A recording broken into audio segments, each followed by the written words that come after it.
Road ముందుకు మా నడుపుకో బండి అర్థం లేదా రోడ్డు ముందుకు పోతానంటే మొత్తం కొద్దిగా వరకే మా శక్తి సాయి శక్తులు కొద్ది తక్కువ.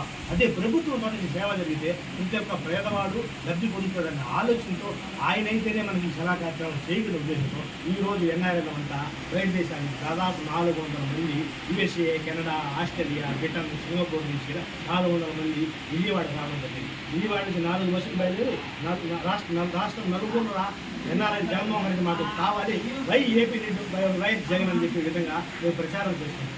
ఆ ప్రచార కార్యక్రమంలో భాగంగా ఈరోజు మేము నెల్లూరు ఆదాల ప్రభాకర్ రెడ్డి గారికి, విజయసాయి రెడ్డి గారికి, ఖలీల్ అహ్మద్ సార్ గారికి ప్రచారం చేయడం జరిగింది. మంచి స్పందన వచ్చింది.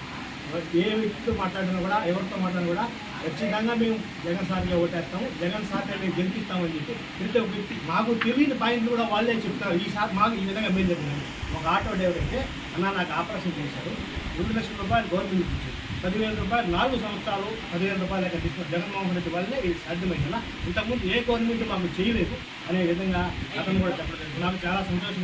ఎందుకంటే పేద వర్గాలు బాగుంటేనే దేశం బాగుంటుంది. కాబట్టి ఆ విధంగా జగన్మోహన్ రెడ్డి ముందుకు వెళ్తున్నారు. కాబట్టి ఆయనే నెక్స్ట్ ముఖ్యమంత్రి అయితే ఈ రాష్ట్రం అనేక విధాలుగా అభివృద్ధి చెందుతుంది, బాగుంటుంది. అబద్ధాలు చెప్పి ముఖ్యమంత్రి కావాలా, అధికారం వచ్చితే చాలనుకునేవాళ్ళు అధికారంలోకి వస్తే ఏమవుతుంది, 5 సంవత్సరాలు కరువుతో అలాడాల్సి వస్తుంది, బాధలు పడాల్సింది. ఇంతకుముందు 14 సంవత్సరాలు ఉన్నప్పుడు ఏమీ చేయలేని వాళ్ళు ఇప్పుడు వచ్చి ఏం చేయగలుగుతారు? 5 సంవత్సరాల్లో మేము చేస్తామని చెప్తారు అబద్ధాలని. ఇంతకుముందు జగన్మోహన్ రెడ్డి చెప్పిన పథకాలను వాళ్ళు ఫాలో అవుతున్నారు తప్ప కొత్తగా వాళ్ళు చెప్పిన పథకాలు ఏంటి? సచివాలయ వ్యవస్థ రద్దు చేస్తారంట, వాలంటీర్ వ్యవస్థ రద్దు చేస్తారంట, ఇప్పుడు 10,000 ఇస్తామంట. రోజు ఒక మాట మాట్లాడే వాళ్ళు ఎక్కడ నమ్మకం మనం నమ్మలేం. కాబట్టి మనం అంతా కలిసి వైఎస్ఆర్సీపీ పార్టీకి సపోర్ట్ చేసి దాని గుర్తు కొట్టేసి జగన్మోహన్ రెడ్డి ముఖ్యమంత్రి చేసుకోవాల్సిన చెప్పేందుగా ఈ విధంగా కష్టపడుతున్న మన ఎన్ఆర్లందరూ మనం గౌరవించుకోవాలి. ఈరోజు నేను ఈ కార్యక్రమం జరిగింది. ఈ కార్యక్రమం ఇచ్చేసిన మన సోదరులందరికీ కూడా ప్రత్యేక ధన్యవాదాలు తెలియజేసుకుంటూ కృతజ్ఞతలు.